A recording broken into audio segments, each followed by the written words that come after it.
দীর্ঘ ১২ বছরের অপেক্ষা। এরপর দীর্ঘ প্রায় ১ যুগ পর গত রোববার অস্ত্রোপচারের মাধ্যমে ৩টি জীবিত ও একটি মৃত নবজাতক প্রসব করেন আখি সরকার, যা কিনা প্রতি ৫,১২,০০০ গর্ভধারণে একবার দেখা যায়। বিরল এই ঘটনার সাক্ষী হলেন টাঙ্গাইলের এক গৃহবধূ। টাঙ্গাইলের মির্জাপুরের কুমুদিনী হাসপাতালে অস্ত্রোপচারের মাধ্যমে ৪ নবজাতক প্রসব করেন গৃহবধূ আখি সরকার। এ খবর ছড়িয়ে পড়ায় হাসপাতালের নিবিড় পর্যবেক্ষণ কক্ষটি পরিণত হয় সকলের কৌতূহলের কেন্দ্রবিন্দুতে। 4টা বাচ্চা হয়েছিল, একটা বাচ্চা মারা গেছে, 3টা বাচ্চা আছে। আমরা বাচ্চাগুলো দেখুই, যদি এভাবে ভালো আছে, সুস্থ থাকলে আমরা খুব খুশি। আশীর্বাদ চাই, দোয়া চাই, এটাই।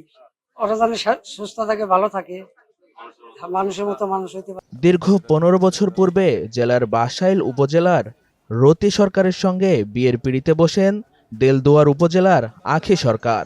বিয়ের ১ বছর পর একটি পুত্র সন্তানের জন্ম হয় তাদের। তবে জন্মের মাত্র ৪ দিনের মাথায় মারা যান প্রথম সন্তানটি। পরে রতি সরকার ও আখি সরকার দম্পতির ঘর আলোকিত করে জন্ম নেয় একটি কন্যা সন্তান। এরপর দীর্ঘ ১৫ বছর পর গত রোববার অস্ত্রোপচারের মাধ্যমে ৩টি জীবিত ও একটি মৃত নবজাতক প্রসব করেন আখি সরকার। বাইসা থাক, মানুষের মতন মানুষ হই, আপনারা সকলেই দোয়া করেন। তো খুশি, আমার খুশি। এই আমি কিছু চাই না, আমার তার মতন জিনিস দিয়া দিছে। খুশি, ভালো হয় জানি, সবাই দোয়া করে। মানুষের মুখে শুনতাম আর কি, নিজের চোখে দেখি নাই ফার্স্ট টাইম। নিজের পরিবারে হইলো, এখন সো এক্সাইটেড যে হইলো, অনেক সুন্দর বেবি, কিউট, এটাই আর কি আনন্দের বিষয়। ৪ সন্তান গর্ভে থাকায় অনেকটা আতঙ্কে দিন পার করে আসছিলেন পরিবারটি। অবশেষে অপেক্ষার প্রহর যেন সমাপ্তি হলো স্বস্তিতে।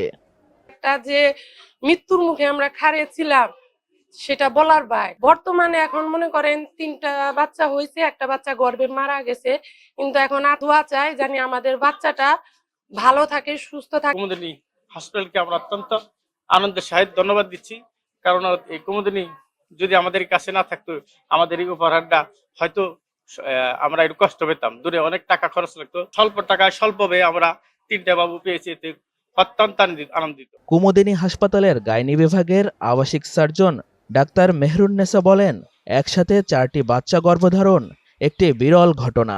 এই ধরনের ঘটনা সাধারণত ৫,১২,০০০-এ একটি হয়ে থাকে এবং এই ধরনের প্রেগন্যান্সি মায়ের জন্য এক ধরনের ঝুঁকি এবং সেই সাথে পরিবার এবং আমাদের চিকিৎসকদের জন্য একটি বড় ঝুঁকি।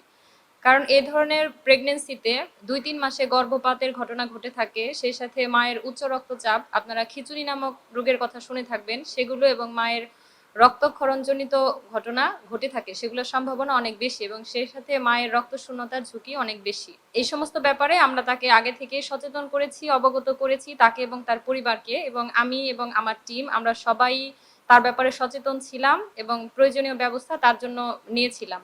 এইবার যে আমাদের কাছে সে এসেছে ৭-৮ মাসে, মানে ৮ মাসের সময় সে প্রসব ব্যথা নিয়ে ভর্তি হয়েছে ইমার্জেন্সি হয়ে, এবং আমরা তার জন্য, আমি, আমার গাইনি টিম, অ্যানেস্থেসিওলজিস্ট এবং নিওনেটোলজিস্ট, তারা দ্রুততম সময়ে অত্যন্ত দক্ষতার সাথে অস্ত্রোপচারের মাধ্যমে আমরা 4টা বাচ্চা ডেলিভারি করেছি। 3 নবজাতক ও প্রসূতি নারী সুস্থ থাকায় খুশি পরিবার। দেশবাসীর দোয়া কামনা করেছেন পরিবারটি।